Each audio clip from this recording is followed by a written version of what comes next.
आज हम बीएड द्वितीय वर्ष का ऑप्शनल पेपर पर्यावरण शिक्षा में पर्यावरण का अर्थ यानी मीनिंग ऑफ एनवायरनमेंट जानेंगे।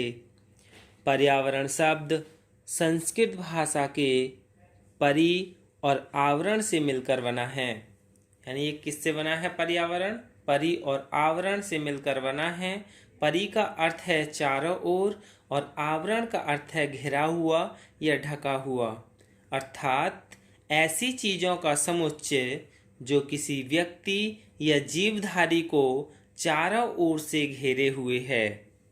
यानी जो चीज़ या जो भी समुच्चय है, जो भी चीज़ें हैं मनुष्य को चारों ओर से घेरे हुए है, वही क्या है? पर्यावरण है। पर्यावरण शब्द को अंग्रेजी में इन्वायरमेंट कहते हैं। इन्वायरमेंट अंग्रेजी के शब्द जो इन्वायरमेंट है, इसका विन्यास करने से ये पता चलता है कि ये भी दो शब्दों से मिलकर बना है, इन्वायरन और मेंट। इन्वायरन का मतलब है घेरना यानी एनसर्किल, और मेंट का अर्थ है चतुर्दिश यानी चारों ओर। इस प्रकार इसका क्या अर्थ हुआ कि पर्यावरण चारों ओर से घेरे रखता है, यानी पर्यावरण एनवल्प का ही पर्याय है। ये इन्वायरमेंट है वो एनवल्प शब्द का ही पर्याय है। इससे क्या स्पष्ट होता है कि मनुष्य को जो तत्व सामूहिक रूप से चारों ओर से घेरे हुए है उसको पर्यावरण कहते हैं। अब हम इसकी परिभाषा जान लेते हैं।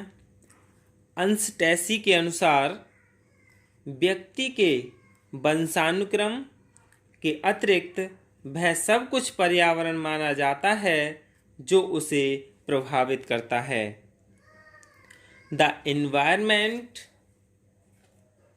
is everything that affects the individual except gains। यानी अंस्टैंसी ने कहा है कि व्यक्ति का वंशानुक्रम जो है, यानी जो एक पीढ़ी से दूसरी पीढ़ी में जो गुण आए हुए होते हैं, उनके अलावा सब कुछ पर्यावरण माना जाता है। यानी वो सब कुछ क्या है? प्रभावित करता है। दूसरा है सीसी पार्क के अनुसार, यानी सीसी पार्क ने क्या कहा कि मनुष्य एक विशेष स्थान पर विशेष समय पर जिस संपूर्ण परिस्थितियों में घिरा हुआ है उसे पर्यावरण कहते हैं। Environment refers to the sum total of conditions which surround man at a given point in space and time। यानी एक विशेष स्थान पर और विशेष समय पर जो भी ऐसी परिस्थितियां हैं जिनसे घिरा हुआ है व्यक्ति, वो क्या है? पर्यावरण है।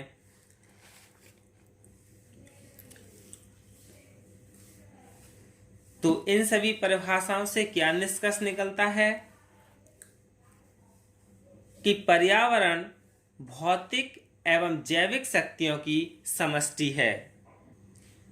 पर्यावरण भौतिक एवं जैविक शक्तियों की समष्टि है। The environment is a calculative and collective of physical and biological forces which always affects the development, thinking and actions of humans। यानी जो मनुष्य के विकास, चिंतन तथा क्रियाओं को सदैव प्रभावित करती है। पर्यावरण किसी एक कारक का नाम नहीं है, यह अनेक कारकों जैसे धरातल, मृदा, जलवायु, खनिज, प्राकृतिक, वनस्पति, जल राशियाँ आदि का एक योग है जिसमें समान रूप से सभी की हिस्सेदारी होती है। Environment is not the name of a single factors, it is the sum of many factors such as surface, soil, climate, minerals, natural vegetation, water bodies, etc. In which all are equally shared, यानी ये सभी चीज समान रूप से मिली हुई हैं। पर्यावरण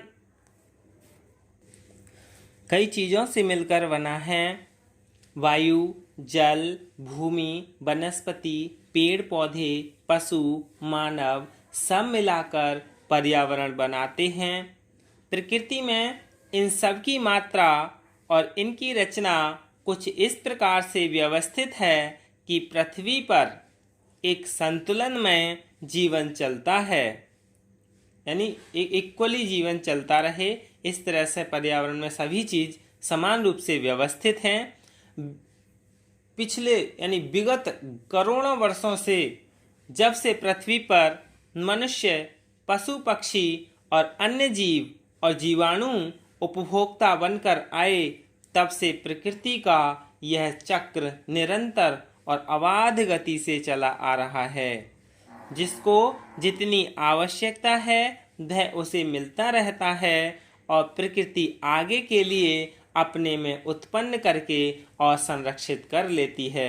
यानी जो भी इस प्रकृति में उपभोग कर रहे हैं उनके लिए वह अपनी आवश्यकता अनुसार मिलता रहता है और प्रकृति क्या करती है, आगे के लिए उन सभी चीज़ों को संरक्षित करती रहती है और उत्पन्न करती रहती है, यानी सभी चीज़ों का संतुलन बनाए रखती है। पिछले लगभग 100 वर्षों में जब से मनुष्य ने प्रकृति पर विजय प्राप्त करने के लिए अनेक वैज्ञानिक उपलब्धियां अर्जित की, सुख सुविधा के साधन जुटाए, बढ़ती आबादी की आवश्यकताओं की पूर्ति हेतु औद्योगिक क्रांति का सहारा लिया, तभी से प्रकृति का सामान्य रूप विखंडित होने लगा।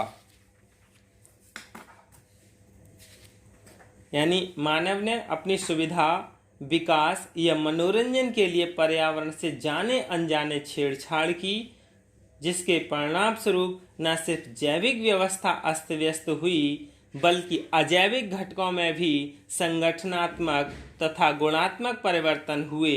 यह मानव ने अपनी आवश्यकताओं की पूर्ति के लिए जंगलों को काटा, यानी वन कटने लगे और जंगली जानवरों को पालतू बनाया, ऊर्जा प्राप्ति के लिए नदियों की दिशा परिवर्तित की, उन पर बांध बनाए, घरेलू एवं औद्योगिक इकाइयों से निकले अपशिष्टों के द्वारा जल स्रोतों एवं वायुमंडल को प्रदूषित किया, रासायनिक खादों, उर्वरकों यानी फर्टिलाइजर्स तथा अनेक हानिकारक केमिकल्स यानी रसायनों का बिना उनके दूरगामी परिणामों को विचारे अत्यधिक उपयोग कर पर्यावरण को क्षति पहुंचाई।